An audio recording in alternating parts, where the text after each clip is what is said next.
Companies who have used business to employee or B2E mobile apps have long praised them in terms of improving productivity, quality of work, and employee retention. Hi, I'm Ryan from Webiotic. In this video, we'll look at how developing a B2E mobile app can make a positive impact on your business.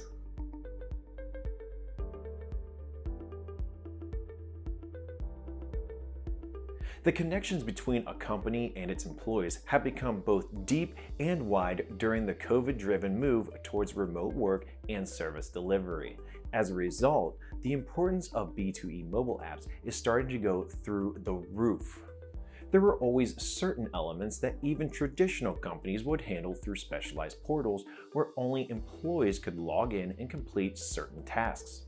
Some examples include HR functions like a benefit selection and tax deduction options, time reporting, invoicing against expenses, online training, retirement benefits like 401k management, travel reservations, and more. As long as a company focuses on identifying specific processes, develops and employs prototypes, and has an agile development mindset, there is definite scope for B2E apps to be user-friendly from employees' perspectives.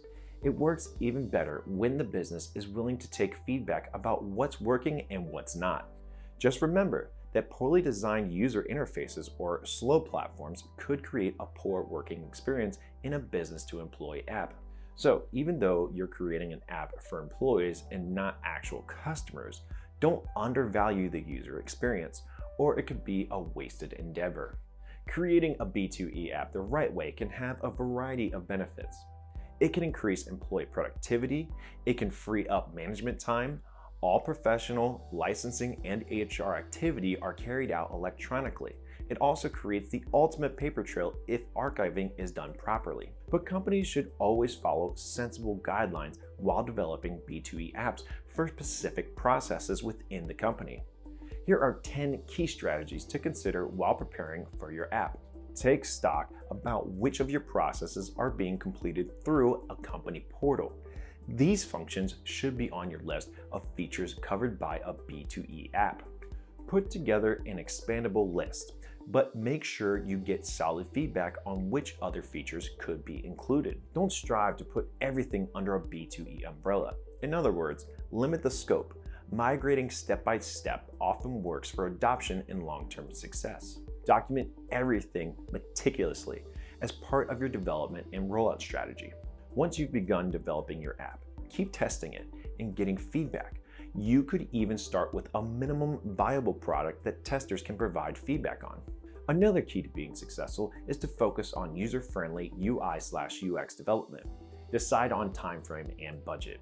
Your B2E app needs to work cross-platform, so you may want to consider the options like creating a hybrid app, native apps for each platform, and so on. Ensure rapid prototyping and create reusable templates. Any and all efficiency parameters should be at your fingertips.